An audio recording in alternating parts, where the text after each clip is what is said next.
Բարև ձեզ հարգելի հայրենակիցներ, ուղիղ եթերում Նոյան Տապանն է, տաղավարում հյուրընկալել եմ հանրային ձայն կուսակցության նախագահ Արտակ Գալստյանին։ Մեր հետևորդներին հիշեցնեմ, որ ուղիղ եթերի ընթացքում կարող եք զանգահարել ամերիկյան 818-977-521 եւ հայաստանյան 060-3511-31 հեռախոսահամարներով հարցեր ուղղել մեր տաղավարում գտնվող հյուրին։ Ինչպես նաեւ Նոյան Տապան ուղիղ եթերները կարող եք հետևել Նոյան Տապանի Patreon-ում, Facebook-յան եւ YouTube-յան էջերում։ Բարև ձեզ, պարոն Գալստյան, շնորհակալ եմ, որ մեր տաղավարում եք։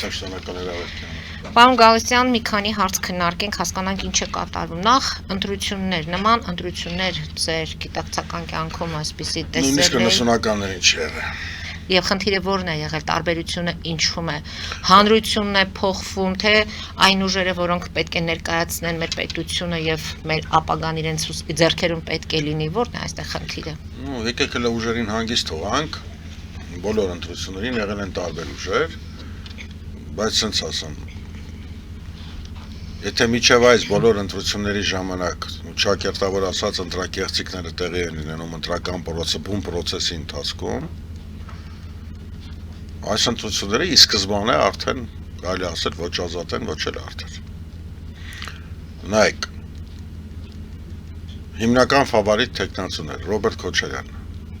մեղադրյալ է։ Երևի իր կուսակցությունից մի 50 հոգի արդեն մեղադրյալ է։ Սամվել Կարապետյան 87 հոգի մեղադրյալ է, ինքը տնային կալանք է։ Գագիկ Ծառոկյան, արդարացավ, բողոքարկվում է վերաքննիչ, ասկան նույն կացուցազևն է։ Կոնկրետ իր ժողովրդին չէին կպտում, բայց ոնց որ թե 2 օր առաջ էլ Վանաձորում, քանի որ 31-ին իր հավաքն է այնտեղ, Վանաձորի ամբողջ շտաբն են տարել։ 10 հոգի։ 10 հոգի։ Դրանից բացի, երբևիցե որևիցե ընտրության ժամանակ երկրի ղեկավարը այս աստիճանի չի սպառնացել իրանց ընդդիմադիրներին, ընդ որում, եթե ընդհանուր էմոցիաներից վերանում ես, մարդու ասածը հետևյալն է, դուք ով եք, որ համարձակվել եք ելնեք իմ դեմ։ Այլ պատճառաբանություն բուն իմաստով գոյություն չունի, որտեղ 8 տարին առավել քան երկար ժամանակ էր, որ եթե կար այլ հիմնավոր պատճառաբանություններ, կարծում եմ 8 տարին բավականին երկար ժամկետ էր այդ ամեն ինչը կյանքի կոչելու կամ ռեալիզացիա անելու։ Նայեք, խնդիրն ինչու՞մն է կայանում։ Մեկն ասում է մեր ձևով պետական հաղորդակցությամբ տարուծավել նստում է կալանքում։ Մյուսը հելնում է հայտարարում է, որ այո, ես սպառնում եմ, այո, ես ձեզ սենց եմ անելու, ես ձեզ նենց եմ անելու, նորմալ է։ Նույնիսկ վարույթ չի հարուցվում։ Դա երկրի վարչապետն է։ Այդ եմ ասում էլի։ Այսքան խոսալ ազատ արդար ընտրությունների ի սկզբանե խաթարված է։ Հիմա տեսնենք ընտրական պրոցեսին ինչ կլինի։ Բայց սենց ընտրություններ, նորից եմ ասում, նույնիսկ 90-ականներին չի եղել։ Հիշում եք, մի անգամ ձեր հաղորդումներից մեկի ժամանակ ես ասացի, որ իր 18 թվականի բոլոր խոստումներից մնացել է մենակ մեկը, որպեսզի ապականվի, դա ընտրություններն են։ Այս ընտրությունները դրա լավագույն օրինակն են։ Ամեն դեպքում պետք է հետևենք, մի քանի օր է մնացել, հաջորդ շաբաթ արդեն այսօր է լռության օր է լինելու, հաջորդ օրը արդեն 2 օրից ընտրությունների է գնալու ժողովուրդը։ Հիմա հասկանանք ինչ գործիքակազմ է օգտագործում ներկայիս իշխանությունը ամեն դեպքում ցույց տալու համար, որ 8 տարիների ընթացքում աշխատանք է կատարել։ 3 առաջին հանրապետության օրներ, զորահանդեսներ, հանրությունը, այսպես ասած, խանդավառ էին, հասարակությունը ներկայացվեցին զենքեր, զինատեսակներ եւ վարչապետ Նիկոլ Փաշինյանը իր ելույթում մի քանի քաղաքական շեշտադրումներ արեց, օրինակ, որ առաջին անգամ 35 տարի Ադրբեջանի եւ Հայաստանի այս պատերազմական իրավիճակից առաջի անգամ մենք խաղաղություն է հաստատվել եւ այդ շրջանակներում ենք իրականացնում այդ մայիսի 20-յան հաղթանակի օրը։ Ընդգծեց, որ խաղաղությունը այն է, ինչ Հայաստանի առաջին հանրապետությանը չհերիքեց անկախությունը պահպանելու եւ զարգացնելու համար։ Զորահանդեսի հետ կապված կան տարբեր կարծիքներ։ Սա նախընտրական ինչ-որ շոու է։ Զորահանդեսի հետ կապված ընդդիմադիրները հատկապես 3 կարծես թե ոչ մեկ հրապարակում չկար, հիմնականում ընտրել էին Սարտարապատ, ապարան գնալու ուղին, կաթողիկոսը չկար։ Մի խոսքով, ինչ հետ է կապում այս զորահանդեսը, ինչու հենց հիմա արվեց եւ կուզեի նաեւ որպես պատերազմի մասնակից, որպես մասնագետ զենքերի հետ լավից քիչ շատ առնչվել է, ընդհանրապես տպավորությունը ինչպիսին է։ Նայեք, ասենք չեմ ուզում մտնեմ նեղ մասնագիտական դաշտ, որտեղ համենա հերոստացույցով եմ տեսել, որպեսզի չսխալվեմ։ Իսկ ինչու՞ չէ գնացել, պարոն Գալստյան։ Հեսա հարցում եք հարցին, որ պատասխանը մի անգամից էլ կհասկանանք։ Նայեք, այն որ դա քաղաքական ակցիա է, առավել քան ակնհայտ է։ Նույնիսկ չեմ ուզում քննարկեմ կամ խոսամ դրա մասին։ Սա առաջինը։ Երկրորդը, ես ցանկանայի զորահանդեսի հետ կապված խոսայի այլ բանի մասին, որի մասին չգիտես ինչու ոչ մեկ չի խոսում։ Չնայած ասեմ ձեզ, որ Գայիկ Ծառուկյանը դրա մասին ակնարկել էր։ Հիմա նայեք խնդիրը ինչումն է։ Արցախի հանրապետության հանձնումից հետո Ալիևի ասած թվերն եմ ասում։ Ալիևը հայտարարեց, որ Հայաստանին այսքան զենք որտեղից 6 միլիարդ դոլարի զենք են հանձնել։ Հիմա նայում եմ այս զորահանդեսին, մոտը սենց հետևյալ տպավորությունն է, ոնց որ պատկերացրեք, մարդ ունենա պարտքեր, հարկատիրը գա տունը բռնագանձի, վերջում պարզի, որ կնոջ ձեռը 10 միլիոն դոլար փող կար։ Հիմա հարց, ում էր պետք է 10 միլիոն դոլարը, երբ որ ընտանիքը կորցրեց տունը։ Նկատի ունեք այդ զենքերը կարելի էր կիրառել եւ օգտագործել։ Որ թողակ շարունակեմ, տիկին Մարիկ ասեմ։ Հիմա ես տենում եմ զենքեր, լավ են, վատ են, զենքեր են, նոր են, հին են, էական չի։ Նայում ես զենքերին, նայում եմ, որ 240 քառակուսի կիլոմետր Հայաստանի Հանրապետության տարածքից, տեսեք Արցախ չեմ ասում, օկուպացված է։ Այսինքն եթե զենքը պետք է չաշխատի ի պաշտպանություն Հայաստանի Հանրապետությանը, ումա պետք, սա մեկ, երկրորդը։ Եթե համեմատական եմ տանում Արցախի հետ, թախիծով եմ նայում այդ զենքերին, որտեղ մտածում եմ, որ մի օր կարող է զենքերն էլ հանձնենք Ադրբեջանին։ Սա էլ երկուս։ Այս ամբողջի համատեքստում, որպեսզի ավելի խորը հուզմունքի մեջ չընկնեմ, այսպես կոչված շակերտավոր զորահանդեսին չեմ գնացել։ Եվ կարծում ենք կաթողիկոսից բռնած մնացած բոլոր քաղաքական գործիչները նույնպես երևի թե ունեցել են այդ մտայնությունը եւ չեն գնաց։ Նաեւ կա այս զորահանդեսի ֆինանսական կողմը, իշխանությունը ցույց է տալիս, որ նույնիսկ վարչապետն են հայտարարել կամ իր թիմակիցները, չեմ հիշում, Facebook-յան պոստի մակարդակով եմ դիտել, որ այ հարցնում եք 8 միլիարդ դոլարն ինչ են կարել, հեսա ցույց եմ տալիս։ Բայց տիկին Մարի 23 թվականին մեր երկրի վարչապետը հայտարարում էր, որ նախկինները թալանել են, զենք չունենք, էս չունենք, այն չունենք, դրամարենք, չեն կարողանում կռվել։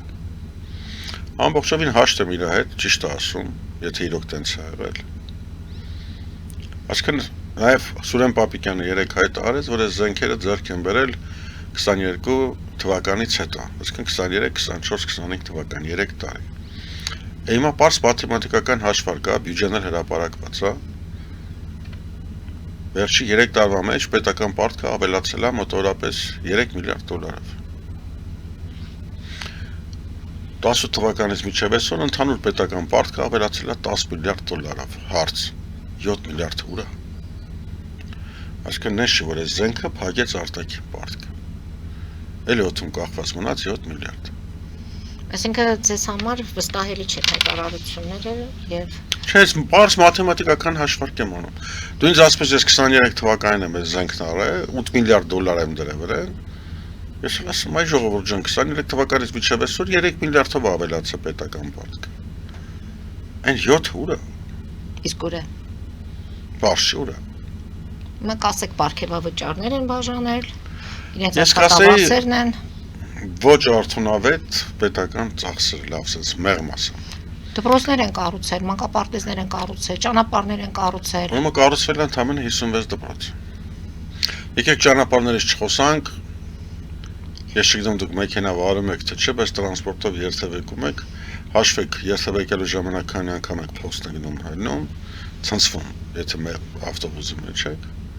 Կարծում գոնե թե ճանապարհներից պետք է այս իշխանությունը չխոսա։ Եթե հիշում եք մեր նախկին հաղորդման ժամանակ ասացի, որ ընտրություններից առաջ նույնիսկ ասֆալտն է լքել քաղաքացիական պայմանագիր կուսակցության։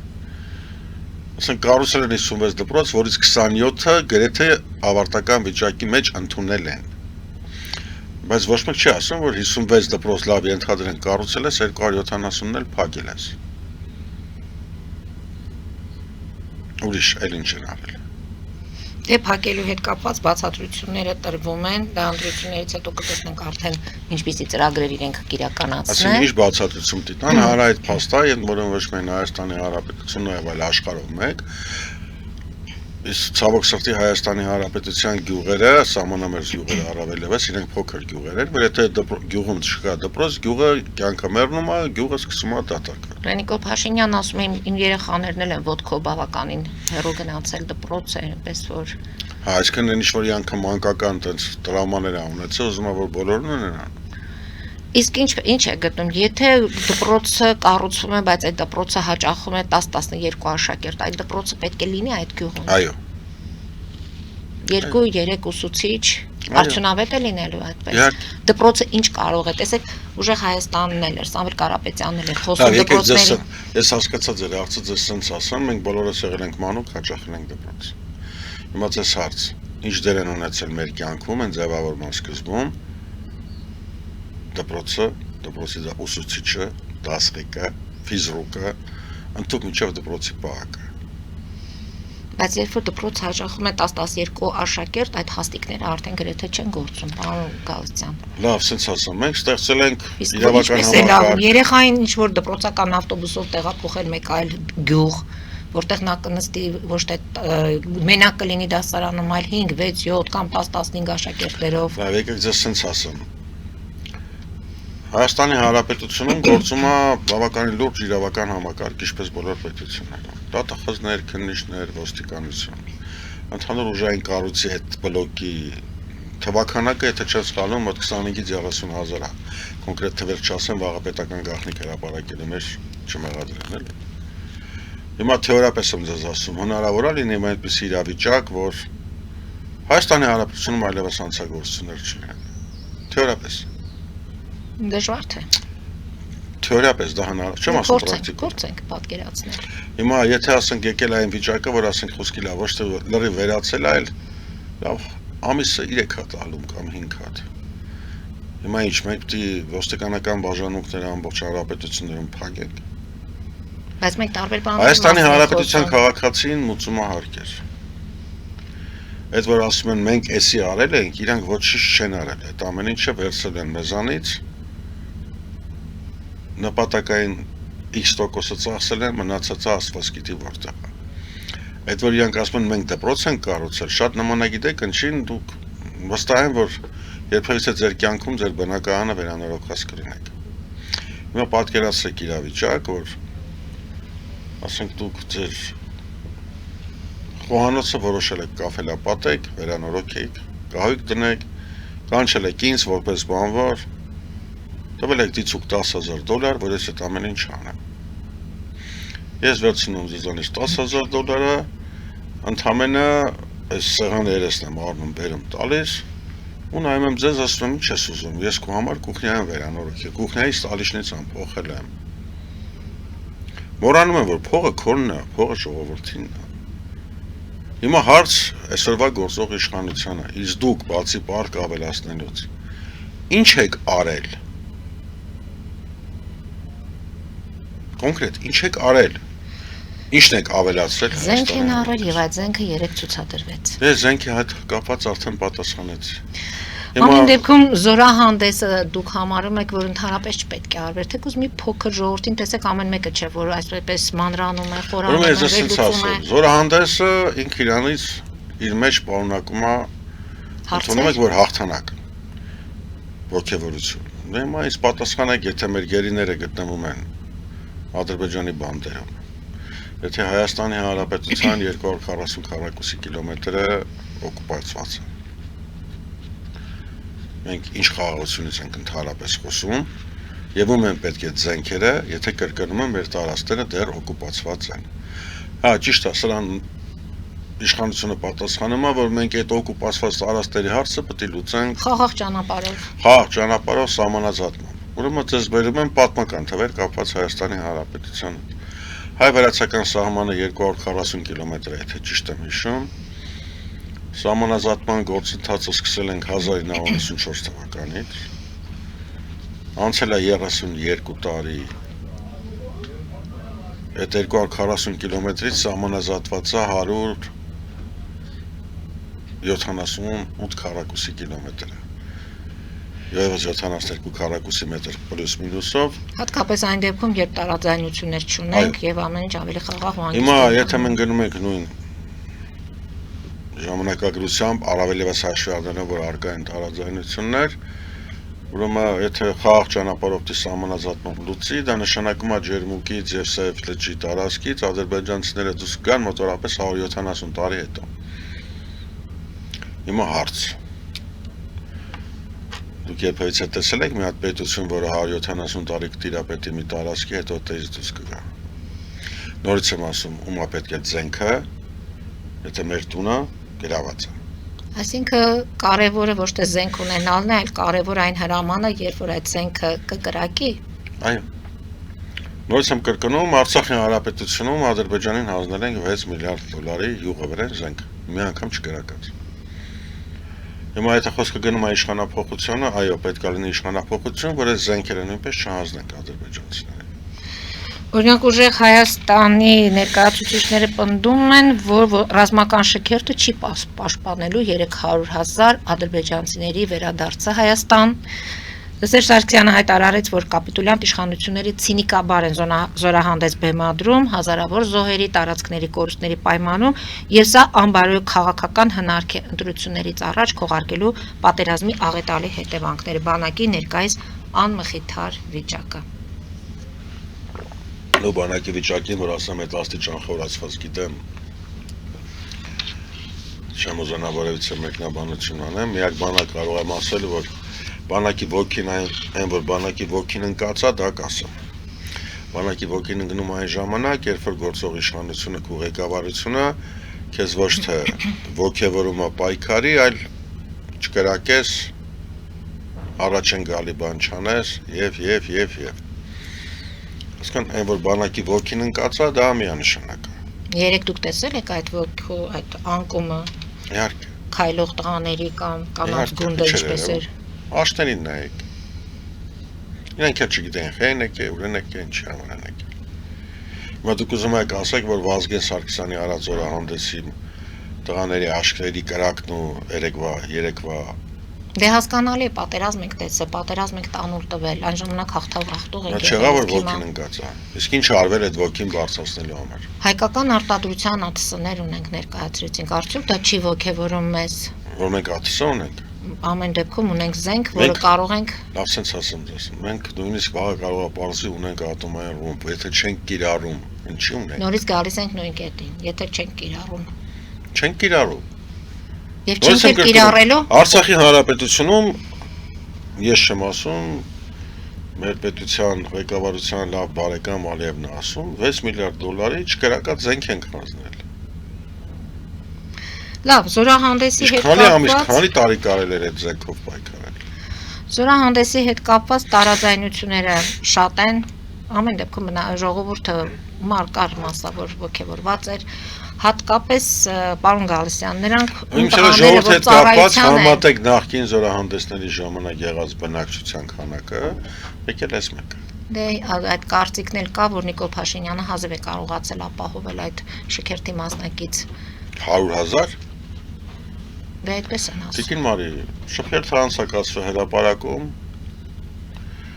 ամբողջ հրապարակը եթե զինտեխնիկան բան սահմանեմ ամբողջովին լցենք, առավելագույն տարողանակությունը մոտավորապես 120,000 է։ Այն որ մինչև դատախազություն գա լցվի։ Եթե մեջից անում ենք համբնում ենք ամբողջ հրապարակը, այնտեղ առավելագույնը կարող է լինի 10-15,000 հոգի մարդ։ Ինչ 100։ 100 որտից։ Սա Նիկոլ Փաշինյանին չոգևորող թվեր են։ Արդեն ինքն իր համար կարողանում է ինչ-որտեղ հաշվարկներ անի։ Ես չգիտեմ, այ խնդիրը որն է։ Չեմ ուզում ասեմ, որ սա Նիկոլ Փաշինյանի գծագիրն է, այդ նույն հիվանդությունով տարապում են մեր բոլոր նախընտրական քարոզչության առաջի դեմքերի թիմերը, այսինքն մարդիկ ոչ թե զբաղված են բուն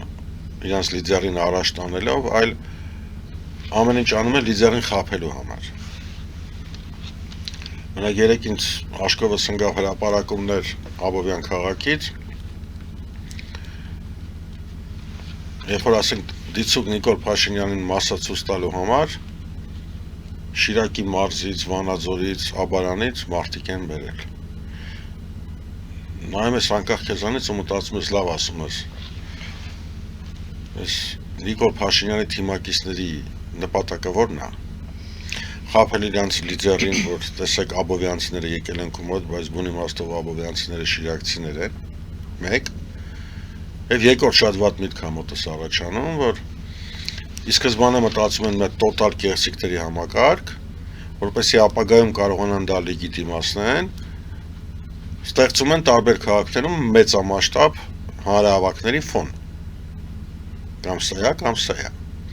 Ես ավելի շատ հակված եմ։ Բոլոր ուժերի մասին է այդ խոսքը, թե հենց դուք իշխանությանն եք ակնարկում։ Բուն իմաստով, այն ինչ որ ես տեսել եմ, ավելի արտահայտիչ է դա հենց գործող իշխանության մոտ։ Կարող եմ ասել Գագիկ Ծառուկյանի հետ կապված, ինքը բոլոր հանդիպումներին առավելագույնը հետը 15 հոգի մարդ են, որոնցից 10-ը լրագրողներ են։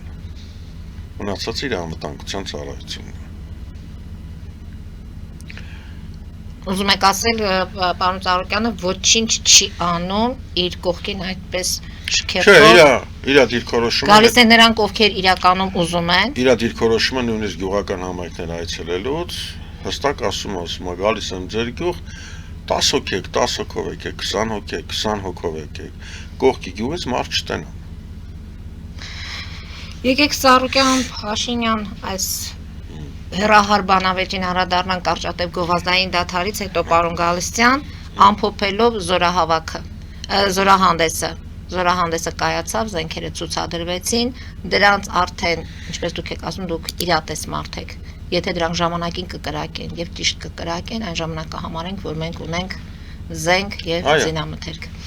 Հարգելի հայրենակիցներ, հետևեք քիչ անց կվերադառնանք տաղավար եւ կշարունակենք մեր զրույցը։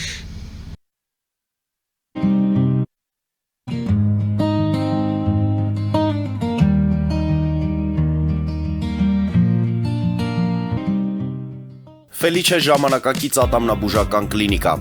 Այստեղ հարմարավետությունն ու խնամքն առաջնային են։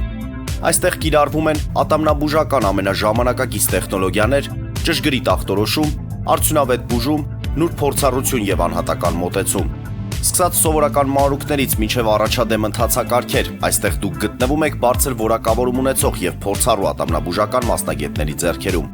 Մեր բարեկամական եւ հյուրընկալ անձնակազմն այստեղ է յուրաքանչյուր այցը հաճելի դարձնելու համար։ Ֆելիչե, ձեր առողջ եւ ամենաերջանիկ շպիտը սկսվում է այստեղից։ Եկեք եւ բացահայտեք նորարարության փորձագիտության եւ կարեկցանքի կատարյալ համադրությունը։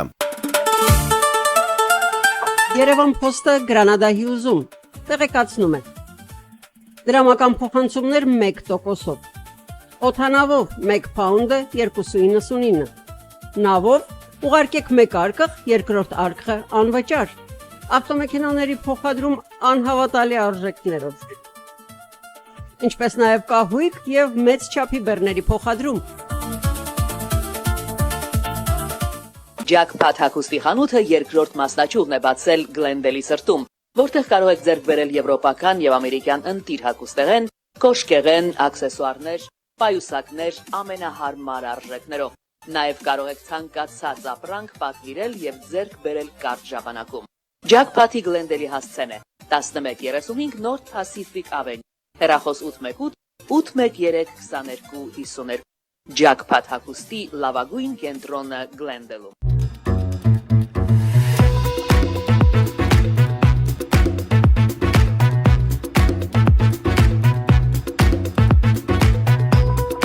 Արարատ ռեստորան, ընտանեկան եւ ընկերական ժամանցի լավագույն հասցե, սիրված արտիստներ, հյուրընկալ մթնոլորտ, հարուստ ճաշացան, անմահական խորտիկներ, Արարատ ռեստորան, հասցեն անփոփոխ, սիրով սպասում ենք ձեզ։ Լավագույն պաղպաղակ, բնական, համեղ եւ մատչելի գներով պաղպաղակը կարող եք ձեռք բերել բոլոր հայկական խանութներում։ Պահանջեք հայկական պաղպաղակ, Թամարա պաղպաղակ։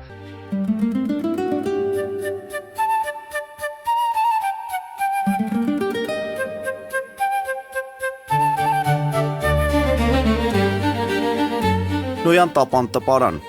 Նոյան տապան հրատարակչություն, շարվածքից մինչև տպագրում, զանգահարեք, գրեք, այցելեք, միասին պատրաստենք ձեր գիրքը, ամսագիրը կամ թերթը, որտեղ նշվելու է, տպագրված է Նոյան տապանում։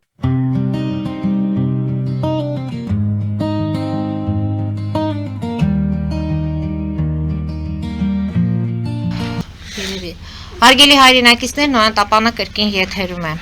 Պարոն Գալստյան, դուք անցած հաղորդման ժամանակ հայտարարեցիք, որ ընտրություններին չեք մասնակցելու, որպես կուսակցություն ձեր Հարային ձայնով չենք մասնակցել, շատ ակտիվով օգնում եմ Գագիկ Ծառուկյանին։ Հիմա հասկանանք ինչով եք օգնում, ինչ եք արձանագրել, ինչ խախտումներ եք տեսել, ինչ պետք է աներ նախորդ այս 10-15 օրվա ընթացքում, որ չեք արել եւ հիմա պետք է հասցնեք անել։ Ну, ասեմ սենց, ես շեւեպ Գագիկ Ծառուկյանին սովորացնեմ 2003 թվականից ընտրությունների մեջ է եւ մենակ բացառապես 21 թվականի ընտրությունից մնացած բոլոր անգամները շռնդալից տոկոսներով մտել է։ Այսինքն չեմ կարծում, որ այս պետությունում կա ինչ-որ մեկը, որ Գագիկ Ծառուկյանին պիտի սովորացնի ինչպես կատարել ընտրություններ։ Դա առաջինն է։ Ինչով եմ օգնում, դա թող մեր երկու ընկերների միջև գաղտնիք մնա։ Օգնում ենք այնքանով, ինչքանով որ կարողանում ենք, ասենց ասեմ։ Ամեն դեպքում, ասենց ասենք, ոնց են ասում, նախաքննության գաղտնիք գոյություն ունի, սա այլ ընտրական տեխնոլոգիաների գաղտնիքն է, երկուս։ Ну, կարծում եմ բավականին հաջող է ընթանում իր քարոզարշավը։ Ամենակարևորը այն է, որ ի տարբերություն այլ ուժերի, ամենայն հարգանքով ընդդիմադիր մնացած բլոկի ժողովրդի հետ, Գագիկ Ծառուկյանը անկախ իր այդ իմպուլսիվ ուժեղ բնավորությունից կարողացավ մաքսիմալ հեռու մնալ եւ չմտնել պոլեմիկայի մեջ, ոնց որ ինքն ասում իր կլասը չգցեց, որը շատ գովելի է թե իմ համար, թե նաեւ բավականին դրական է ընդունվում ժողովրդի կողմից։ Ինչքան էլ գործող իշխանությունը փորձեց դրան պրովոկացիաների դիմել, որ մտնեն այդ նույն դաշտի մեջ, որտեղ իրանք են հզոր, չմտավ։ Դրանից բացի ես չգիտեմ անցյալ անգամ կիսատ եմ ներկայացրել ընդհանուր ծրագրային դրույթներով ամենաարդիական իրատեսական ծրագրային դրույթները դա հենց Գագիկ Ծառուկյանի ասածներն են, մասնավորապես նվազագույն թոշակը, նվազագույն զամբյուղի հետ հավասարացնելու դրա բարձրացումը, 10 տարվա համաներումը, վարորդական վկայականների հետ կապված 344 հոդվածի ապաքրեականացումը, թոշական ուրներին դրանից բացի նաև սոցիալական ապահովվածություն, տարեկան մեկ անգամ հանգեցյան գոտիներ ուղարկելը պետության հաշվին, կրթությունն է խոստանում, կրթությունը անվճար, ընդ որում ասեմ ձեզ դա ուղարկի խոստումներ չեն, այսինքն որտեղից պիտի ռեսուրսները գան բան, ամբողջ իր մոտ ես ինքս եմ նայել թղթաբանությունը դասաներողություն։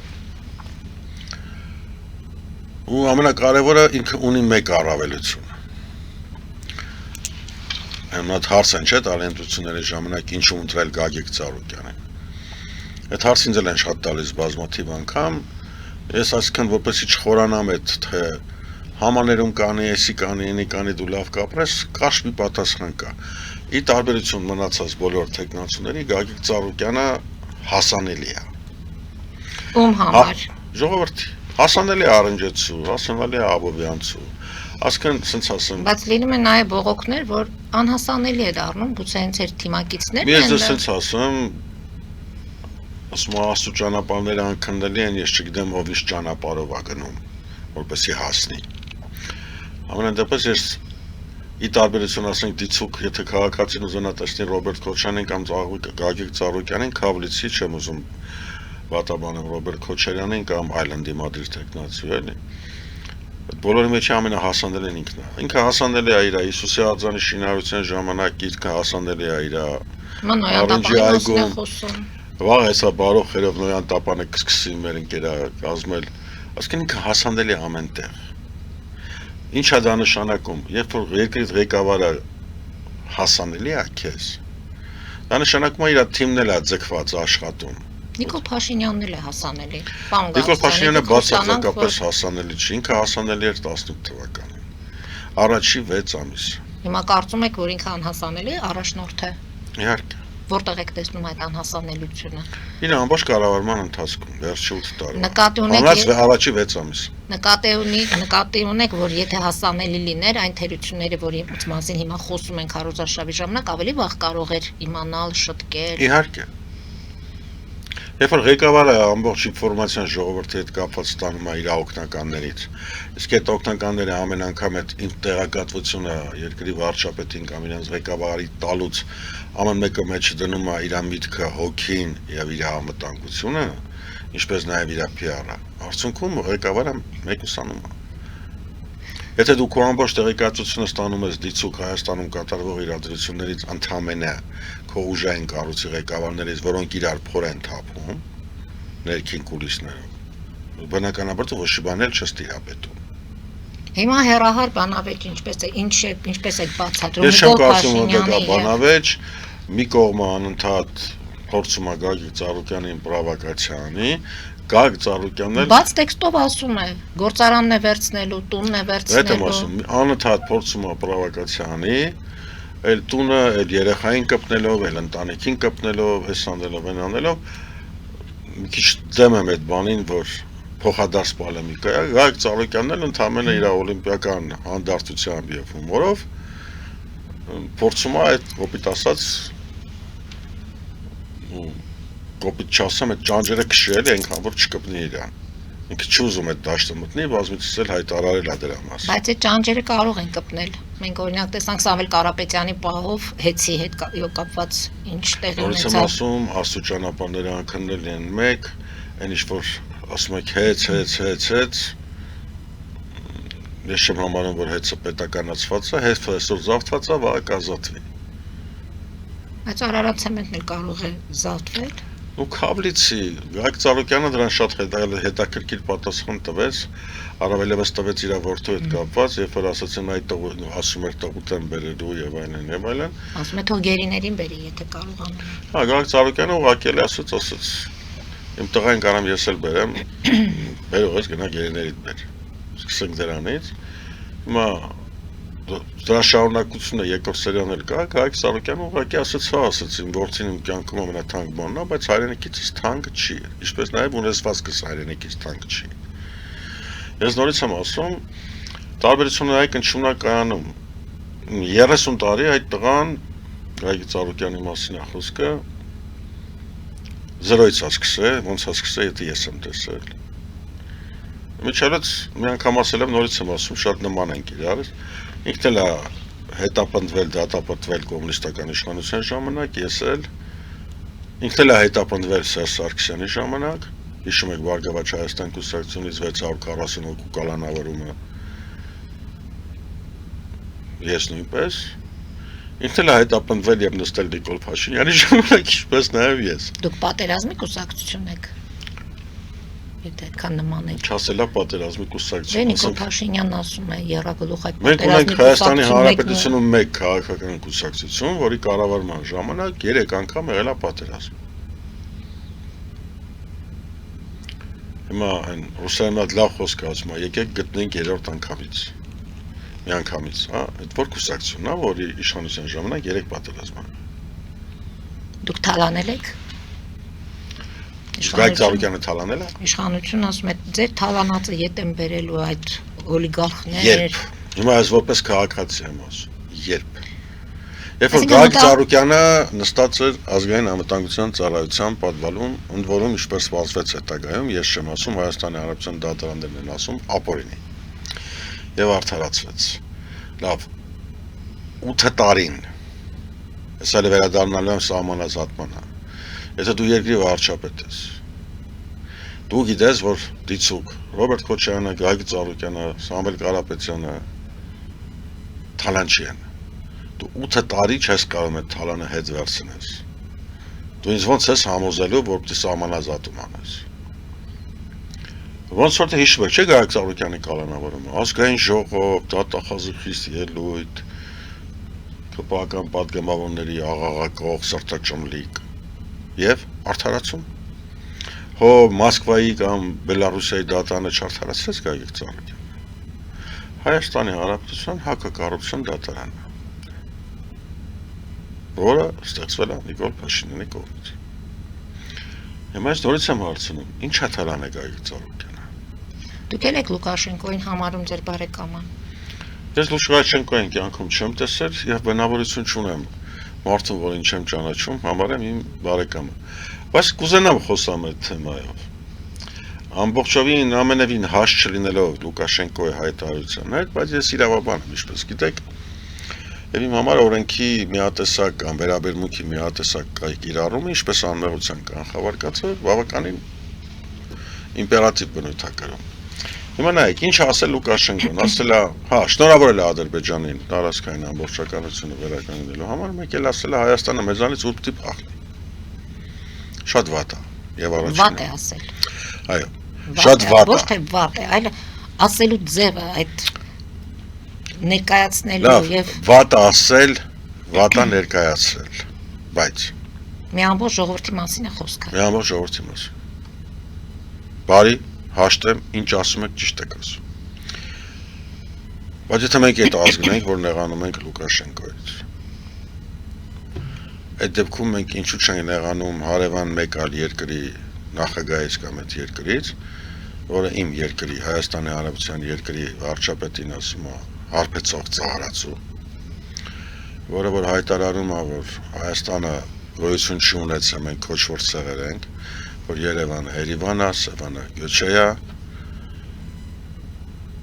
Երբ որ երկեր է հորինում Հայաստանի Հանրապետության։ Ո՞նց է վտանգ ենք տեսնում, ինչ որտեղ զգուշավոր ենք։ Այսինքն եթե մենք Մենք խոսում ենք ճշտամական երկրի մասին, բայց նույնը Բելոռուսի մասին մենք չենք կարող ասել, չէ՞ որ նա մեր համար բարեկամ երկիր։ Կներեք Մարի, ինչպես հայտարարում է մեր Հայաստանի Հանրապետության իշխանությունը,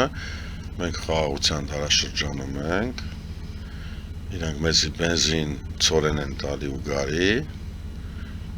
ընդհանրապես պատրաստվում են, ինչպես Արսեն Թորոսյանը երեք հայտարարեց ազգային ժողովում, մենք քաղաքացիական պայմանագիրը մշակում է ներգաղթի ծրագիր եւ 300,000 ադրբեջանցի է գալու Հայաստան։ Որպես զբոսաշրջիկ կարող են գալ։ Դուք Արսեն Թորոսյանի ելույթը լսել եք։ Ճիշտ ասած, ոչ։ Մարդու տեսքով ասում է Հայաստանի Հանրապետությունը այլևս պետք չլինի մոնատոր։ Բայց Նիկոլ Փաշինյանն էլ ասում է չկա նման բան։ Ես տեսել եմ վարչապետի Նիկոլ Փաշինյանին իր կառավարության կազմի անդամների ազգային ժողովի նախագահի եւ սոցիալ-նախարարի հետ այդ հարցերը վարչապետը ժխտում է, ազգային ժողովի նախագահն ասում է բերելու ենք, երեգել Արսեն Թորոսյանի ելույթները ամբողջ Facebook-ով պատտվում, որտեղ մարդն ասում է մենք մեր գլխի մեջ պետք է փոխենք ժեստիկուլյացիաները ցույց տալի, մենք պետք է հասկանանք, որ Հայաստանը այլևս մոնո երկիր չի կարող լինի, մենք պետք է մշակենք ծրագիր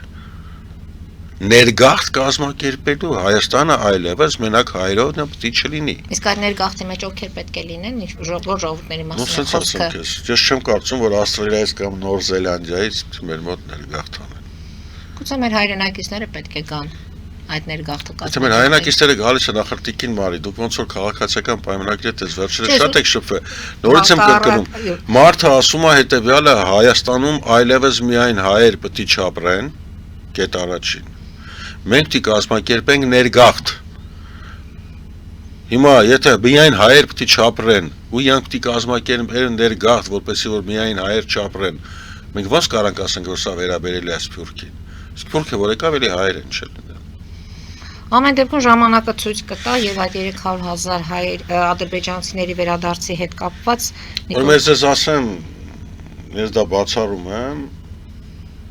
ոչ թե նրա համար որ իշխանությունը չի ուզում կամ Ադրբեջանը չի ուզի, այն որ ոնց էին ասում, պատերազմ ենք սադրում, համար առաջի պատերազմը կլինի հենց դրանից։ Հայաստանը եղել է մոնոգրաֆիկ,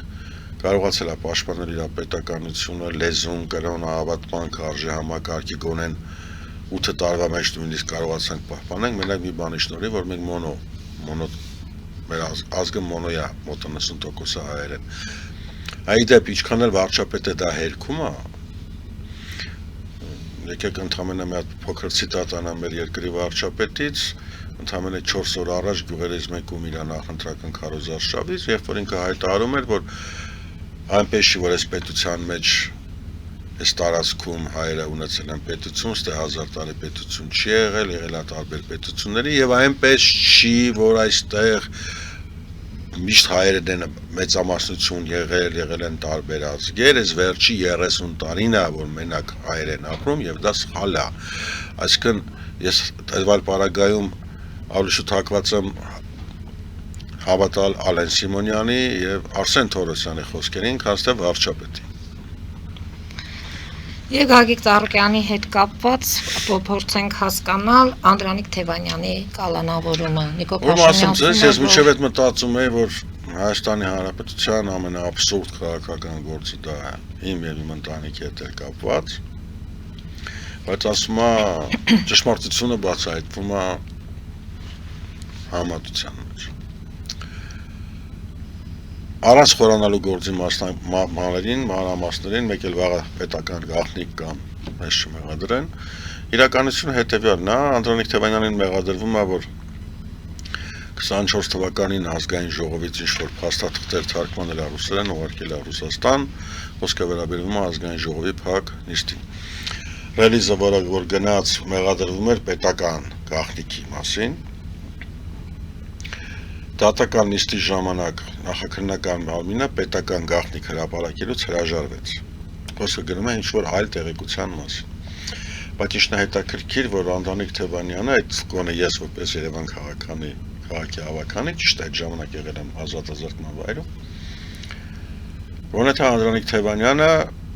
ես գիտեմ, որ 23 թվականից մանդատը դրել էր, մասնակցում էր Երևանի հավաքանուն եւ ընտրվել է Երևանի հավաքանու անդամ։ Հիմա տրամաբանական կապը տեսեք։ Հիմա եթե Անդրանիկ Թևանյանը 23 թվականից լինելով ԱԺ պատգամավոր 24 թվականին մասնակցել է ԱԺ փակ նիստին, նշանակում է այդ նիստը փակ չի եղել։ Ճիշտ եմ թե՞ չէ։ Դե որպես արդեն որ եթե պատգամավոր չի եղել։ Սա մեկ։ Երկրորդը իմ աշկը անկավ Գեգամ Մանուկյանի հրապարակումը հայեղափոխական դաշնակցությունից, որ մարդը բացայտ ասում է, այդ նիստի ժամանակ որևիցե տենց տեղեկություն բան չի եղել։ Սա երկուս, ամենակարևորը։ Գոյություն ունի հայ-ռուսական բազմաթիվ պայմանագրեր, որը որ բացառում է փոխադարձ լրտեսությունը։ Ընդ որում դա բացառում է ոչ միայն պետական գաղտնիքների հետ կապված, այլ նույնիսկ առևտրայինի հետ կապված։ Ինչ է սա նշանակում։ Սա նշանակում է, եթե Հայաստանի Հանրապետության քաղաքացին որոշակի փաստաթուղթ ուղարկում է Ռուսաստան ֆաքսով կամ նամակով եւ ստանում է հակառակը, որովիցե կերպ երկու պետությունը դա որպես լրտեսություն չի կարա դիտի։ Եվ երրորդ ամենակարևոր հանգամանքը, ու լրտեսություն կարող ես մեղսագրել մարդուն միայն մի դեպքում, եթե լրտեսությունը կատարել է ոչ Հայաստանի Հանրապետության քաղաքացին, իսկ Անդրանիկ Թևանյանը գոնե թե այն փաստով, որ ինքը ընտրվել է Երևանի հավաքանու անդամ, արդեն հաստատվում է, որ ինքը Հայաստանի Հանրապետության քաղաքացի։ Կարելի է մեղադրեն պետական դավաճանության մեջ, ինչպես ասացի, պետական գաղտնիք հրապարակելու մեղադրանքից կանանքի միջնորդության ժամանակ նախաքննական մարմինը հրաժարվել է։ Ասել, որ հիմքեր չկան մեղադրանքի, նույնն է, որ ոչ մի բան չասես։ Ուղղակի ինչպես աշխատում է մեր իրավապահ համակարգը, նույն կերպ էլ աշխատում է Անդրանիկ Թևանյանի դեպքում։ Ընդ որում Մարիջան, ես կուզենամ դուք ուշադրություն դարձնեք հետևյալ հանգամանքին, որ հիշում եք, մոտ 2.5 տարի Անդրանիկ Թևանյանը անձամբ եւ իր մայր Հայաստանը այն ժողովրդական լեզվով ասած ինչքան են աղացել իմ ոսկորները։ Էլ ինձ սարքեցին ԿՊԱ-ական, էլ ինձ սարքեցին պայմանավորված, բայց էլ եմ ասում, դա առանձին խնդիր է, ես իրավաբան եմ, իրավապաշտպան եմ, այն ինչ որ կատարվում է այսօր Անդրանիկ Թևանյանի հետ, իսկ դա նույնիսկ ազնական որոշակի հակասություններ ունենալու դեպքում վստահաբար կարող եմ ասել, գոնե թե այն տեղեկատվությունը, որ հասանելի է քննչական կոմիտեի ռելիզից, իր փաստաբանի տված հայտարարություններից, ասենք նույն հաջողությամբ, ես ինչ ասեմ, կարային քենեդու սպանությունը իր վրա մեղսագրեն, հոկտեմբերի 27-ը կարային մեղսագրեն, ասեն ոչինչ, որ այն ժամանակ դիցուկ ինքը եղել է 10 տարեկան, կապ չունի ինքը արել է։ Սա Անդրանիկ Թևանյանի գործը ուղղակի տիպիկ ներկայացնում է Հայաստանի Հանրապետության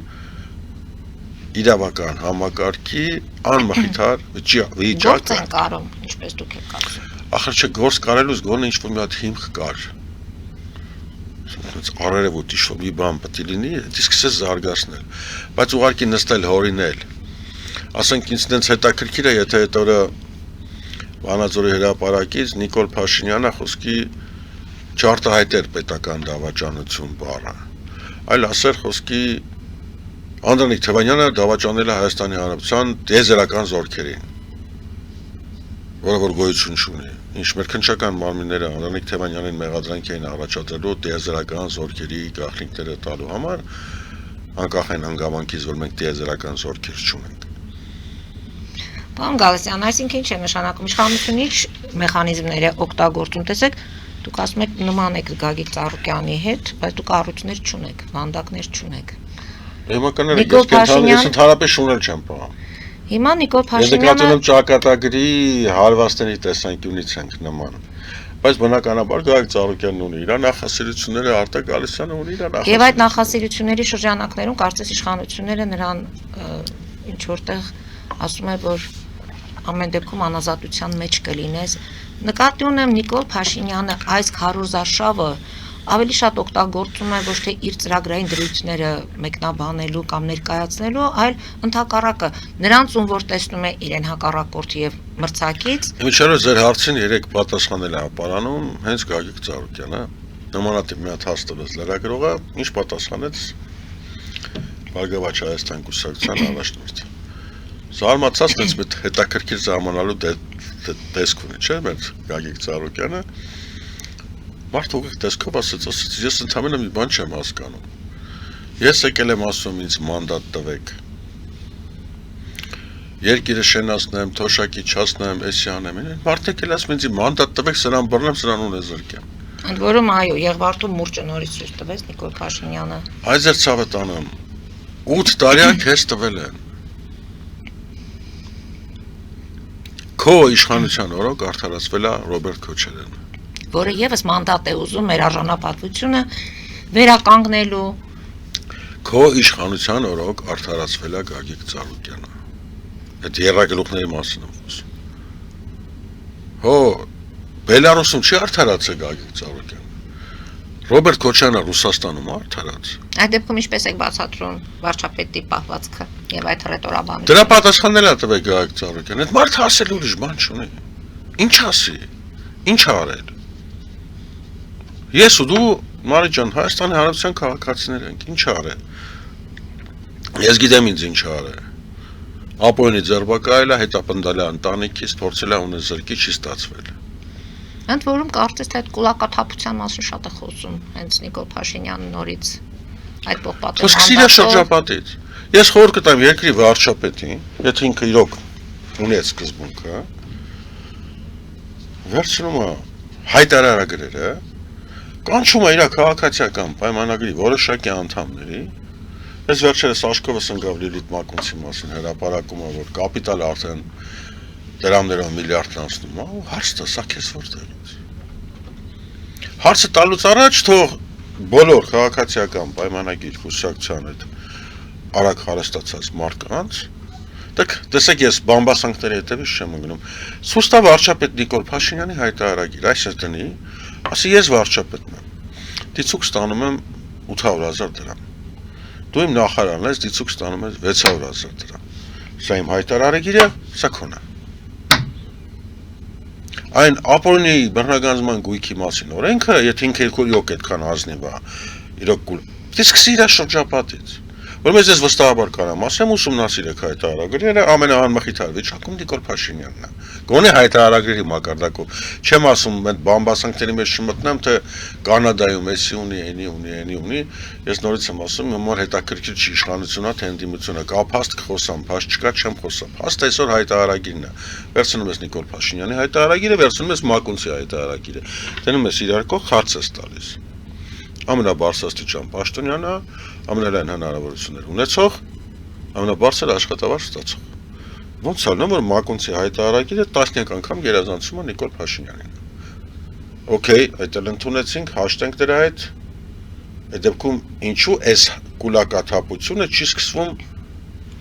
Քավլիցի, ես Լիլիթ Մակունցի դեմ ոչ մի բան չունեմ, ուղղակի օրինակ դադարում։ Այս մեկից կամ այն մեկից։ Գուցե Իրանից սկսի։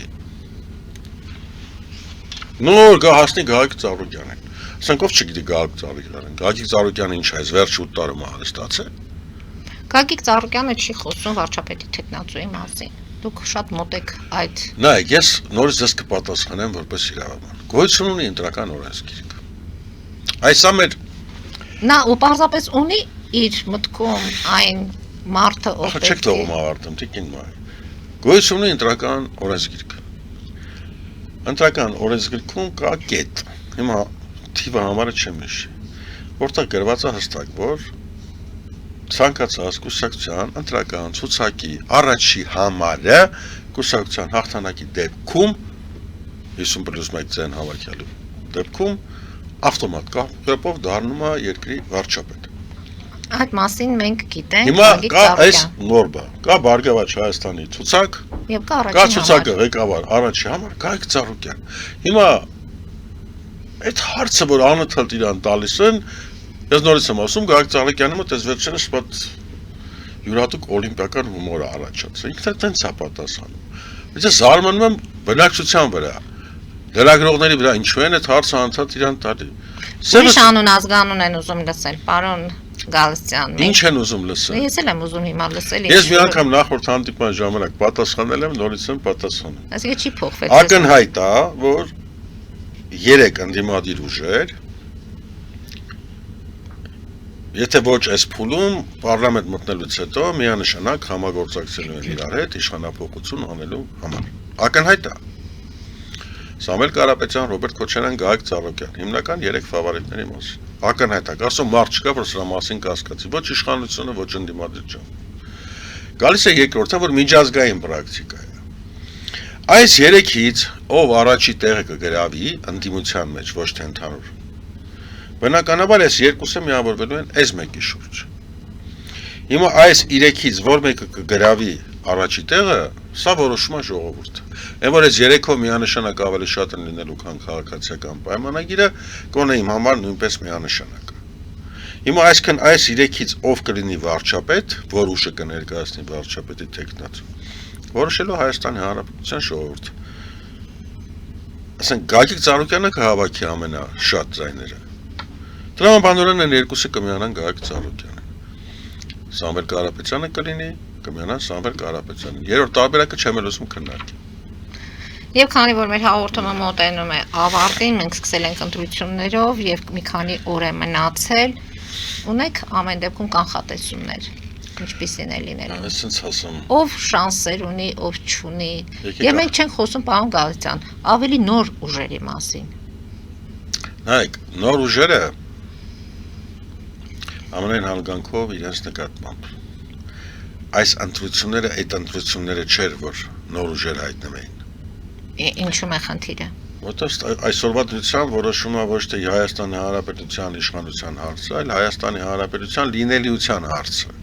որը բնականաբար իր մեջ պարունակում է մոբիլիզացիայի բավականին լուրջ տարրեր։ Իմիջիայլոց թիվս այլ բոլոր դժվարությունների, որ հանրային ձայնը ունեցել է, հիմնական մոտիվացիան նաև եղել է հենց դա, որ սա այդ ընտրությունները չի, որ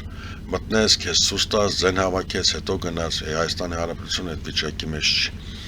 Մենք դի որոշ ենք կամ մնում ենք հայ, ինչպես են ասում, մոնոէթնիկ Հայաստան,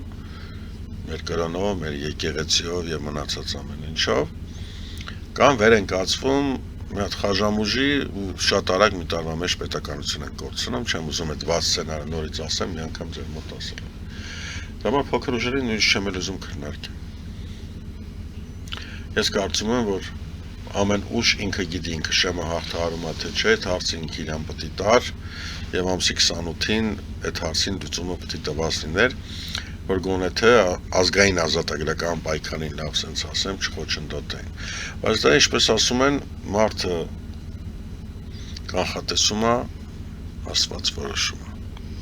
Եվ վերջին հարցս Արևմուտք Ռուսաստան այս կոնֆլիկտային, այս թեժ կանավեճն էլ ընթանում Թրամփի հայտարարությունը Ռուբիոյի Հայաստան գալը մի խոսքով հիմա Ռուբիոյի Հայաստան գալը sense ասեմ, եթե գալիս է ԱՄՆ-ի պետքարտուղարը Հայաստանի Հանրապետություն ընդամենը կես ժամով եւ չի հանդիպում երկրի վարչապետի հետ, ասենք մի բան մոռանանք, որ Նիկոլ Փաշինյանն է, ես Արտակ Գալստյանն եմ, որ ինքը հետապնդել է ինձ իմ ընտանիքին, որպես քաղաքացի։ Ասենք իմ համար դա այնքան վիրավորական է, որ նույնիսկ չեմ ուզում քննարկեմ այդ այց։ Բայց Ռուբիոն չի վիրավորվում, ինչու պետք է մենք։ Ինչա՞։ Ռուբիոն չի վիրավորվում, պատշաճ արտգործնախարարի կողմից ընդունելությունը։ Չէ, ես եմ վիրավորվում, որ ինքը եթե ԱՄՆ պետքարտուղարն եկել է, չի մեր երկրի վարչապետի հետ հանդիպել։ Եվ ինչի չի հանդիպել։ Ես կարծում եմ առավելքան ակնհայտ է։ Դա նույնն է, ոնց որ պետք էր մի հատ տիշկա ստանալ, եկամ տիշկա ստացան գնացի։ Եվ ինչի համար այդ տիշկա։ Հիմա լավ, սենց ասեմ ձեզ, նախընտրական հավանավորչության, դաբրո տալու եւ այլնի հետ կապված։ Բայց այն աստիճանի իրենց անհետաքրքիր է այս իրավիճակը, որ ես չեմ կարծում, որ եթե ասենք դիցուկ լավ այդ կնքված համաձայնագրերն էլ չես բավարարում, որ ամեն դեպքում նախաստորագրել եք նախաստորագրման մասին համաձայնագիր լավ էլի Մարիչյան։ Ինչ է ստորագրել։ Նախաստորագրել են համաձայնագիր նախաստորագրման վերաբերյալ։ Դե ժամանակին արդեն թրիփի հետ կապված։ Ինչ թրիփ։ Ասենք այդ գործընթացները Թրամփն էլ դրա մասին խոսում։ Դուք Իրանի հայտարարությունները լսում եք։ Ամեն դեպքում սա էլ եք համարում, ոչ։ Ես ի սկզբանե ասել եմ, նորից կրկնում եմ, թրիփ չի լինելու, քանի արկա է իրանապարսկական ամերիկյան հակամարտությունը։ Եթե մենք ուզում ենք Իրանի հետ նույնպես մտնենք պատերազմական վիճակի մեջ, հետո հերթական խաղաղության նախաստորագրումը անենք Իրանի հետ հանձնելով Սյունիքը, քավլիցի։ Ժողովուրդ թրիփ չի լինելու, ոնց բացատրեմ։ Չի լինելու Միացյալ Նահանգների այս բոլոր մոտեցումները համարում։ Ասեմ ձեզ ավելի մի տարի հետո կարող է Թրամփը չլի, ոչ թե թրիփը։ Այդ դեպքում Ռուսաստանի Դաշնությունը ինչու է մեզ պատժում։ Ոյ, բավականին ծանր թեմա է եւ երկար թեմա։ Եվ ընդ որում մենք ուզում եմ հակերճ խոսենք դրա մասին եւ ԵԱՏՄ-ի այս ամբողջ թնջուկը, թեև Նիկոլ Փաշինյանը վստահ է հունիսի 7-ից հետո ընտրվելուց հետո այդ կառույցում էլ ինքը անելիք ունի եւ Գագիկ Ծառուկյանի ամենասիրելի բարեկամի հետ կապված ինքը այնտեղ էլ անելիքներ ունի, հայտարարում է։ Բելարուսի քաղաքացիությունը ընդունել։ Թույլ չի տալու, որպեսզի այդ կառույցը օգտագործի իր նպատակների համար։ Որ նպատակների։ Դե թեկուզ Հայաստանի հետ կապված մի խոսք։ Այսինքն Բելարուսիան այսքան ժամանակ ԵԱՏՄ կառույցը ինչ է օգտագործել իր կարիքների համար կամ Հայաստանի դեմ։ Դե գուցե վարչապետը ավելին գիտի։ Վարչապետը դες բարել գիտի, բարթող բարելի հրապարակի ասելով չի հաստարկի։ Հիմա ամեն դեպքում այդտեղ էլ մենք հայտվենք զարգացումներին Ռուսաստանի Դաշնությունը բոլոր պետական մակարդակներով սպառնալիքներ, նախազգուշացումներ, հիմա դա ես ուրիշ բան ասում։ Ուղիղ երևի վերջի 3 տարին Հայաստանի Հանրապետության բոլոր պետական մարմինները, ընդ որում նաև երկրի վարչապետի բերանից սկսած աշխարհի բոլոր մեղքերի մեջ մեղադրում են Ռուսաստանի Դաշնությունը։ Հիմա այս նախընտրական շրջանում Ռուսաստանի Դաշնությունը սկսել է պատասխանել, ինչի վրա եք զարմացել։ Դիչ պատասխանել։ Ռուսաստանի Դաշնությունը կարճ որպեսզի չծարաբեռնեմ եթերը, ընդհանրապես մի բան ասում, ասում ժողովուրդ ջան, երկու աթոռի վրա չեք կարա նստեք։ Մենք ունենք մի հատ զինդատախազ, հետո ԲԴԽ-ի նախագահ Գագիկ Ջանգիրյան։ Ինքը ճիշտ է ցիտում էր մեկ այլ մարդու խոսքերը, բայց այդ խոսքը տպավորվել է իմ մոտ հենց Գագիկ Ջանգիրյանի խոսույթի միջից, հնչում է հետևյալ կերպ, ասում է անհնար է եւ հաճույք ստանալ եւ կույս մնալ։ Հիմա Ռուսաստանի Դաշնությունը նույն բանը ասում է Նիկոլ Փաշինյանը։ Հիմա կողմնորոշվենք։ Ես չեմ ասում ճիշտ անում, չեմ ասում սխալ անում։ Իդեպ քիչ ժամանակից առաջ ընկնեմ, բայց այն որ մեր Հայաստանի Հանրապետության քաղաքացիները բավականին տուժել են այս ամեն ինչից, դրա հետ կապված էլ բավականին լավ հետաքրքիր ծրագիր ունի Գագիկ Ծառուկյանը, բայց ես վստահ եմ նախ իրավունք չունեմ ինքը դա կբարձրացնի մոտորերս։ Եվ Մարիա Զախարովան երեկ հայտարարեց, որ Երևանը մերժել է մի քանի ռուս դիտորդների հավատարմագրումը հունիսի 7-ի ընտրություններին, ինչը նրա խոսքով ափսոսանք եւ շփոթություն է առաջացնում Մոսկվայում։ Ճիշտ ասում, ես խորհուրդ կտայի հայրենի իշխանությանը ընդհանրապես խռով պահեն։ Երեխեքը ոնց են, մատերը դնեն, բաժանվեն, մենք ձեր հետ չենք խոսում։ Դե Պուտինն էլ ապահարզանի մասին խոսում։ Ճիշտ անում, ինչ անի, հոգնել են։ Մարդիկ հոգնել են այս Ռոբերտ իշխանությունը։ Քոչարյանն էլ ասում է Պուտինը շատ իր խոստումի տեր անձնավորություն է, բայց նրա համբերության բաժակներ կարող է լցվել եւ անցնել։ Դե ինչպես տենում են վերջի զարգացումներից արդեն լցվել է։ Եվ կարծում եմ վերջի կաթիլը Զելենսկուն այստեղ հրավիրելներ եւ Զելենսկու հանրահայտ հայտարարությունը Ռուսաստանի Դաշնության հասցեին Հայաստանի Հանրապետությունից։ Հիմա եթե դուք այս պահին ռուսներին եք պաշտպանում եւ ասում եք բաժակը լցվել է, հիմա կասեն դուք հակապետական եք, Ես չգիտեմ իրանք ինչ կասեն, ինչ չեն ասի։ Դուք չեք ուզում որ մենք անկախանանք, ինչու Ռուսաստանը թույլ չի տալիս, որպեսզի մենք որոշենք մեր ճակատագիրը։ Որոշեք ով է ինչ։ Եվ իրենց հետ ընկերություն անենք, այսպես ասած։ Շատ լավ ընկեր։ Նույնիսկ եղբայրն ինչ-որ միտեղ, որը մի հատ ունի լավ խոսք։ Ասում եմ ես դեմ չեմ ձեր անկախությանը, բայց կլինի ձեր անկախությունը չլինի իմ հաշվին։ Եթե որոշել եք ինձնից անկախանաք, անկախացեք ձեր հաշվին, իմ հաշվին մի անկախացեք։ Ուզում ենք անկախանալ։ Քավլիցի անկախացեք։ Հետո խեք զարմանում, որ Ռուսաստանը ձեր պամիդորը, վարունգը, գիլասը, ելակը չի ընդունում։ Իսկ որ նրանց հետ էլ ենք ընկերություն անում, նրանց հետ էլ չի լինում։ Ուզում ես ինձնից անկախանալ։ Քո հաշվին Չենք անկախաց։ անկախանում, ուզում ենք որ դու անընդհատ մեզ չթելադրես։ Ինչ են թելադրել։ Դե արդեն ժամանակը մեր չի երիքի որ դրա Ես մասին հետաքրքիր խոսենք, ասեմ, ուզում եք ասեք Ռուսաստանի Դաշնությունը թելադրել էր Նիկոլ Փաշինյանին, որ Կալանավորի Գալիսյան արտակի ընտանիքին վերջում էլ ասեն տունը ծախի պես փող տուր։ Պուտինն էր ասել։ Բայց Գագիկ Ծառուկյանի տան մասի խոսում է։ Նորից վերջացնենք։ Ռուսաստանի Դաշնությունն է ասել Նիկոլ Փաշինյանին գնա Գագիկ Ծառուկյանի Արարատյան զավոդը վեկալ, թե Տաշի Սամվելի հեծը։ Դե ասում են Ռուսաստանն է ուղղել։ Ռուսաստանի Դաշնությունն է ասել, որ Հայաստանի Հանրապետությունում բերթերում այնքան լցրա, որ տեղ չլի ով կուդեմ խոսած Աղսարի Կալանավորի։ Եվ եթե ամփոփենք, պարոն Գալստյան, այս մի քանի օրը ինչ է սպասում մեզ եւ հունիսի 8-ին ինչ է ստանում ենք Հունիսի 7-ին ընտրում ենք համար 7։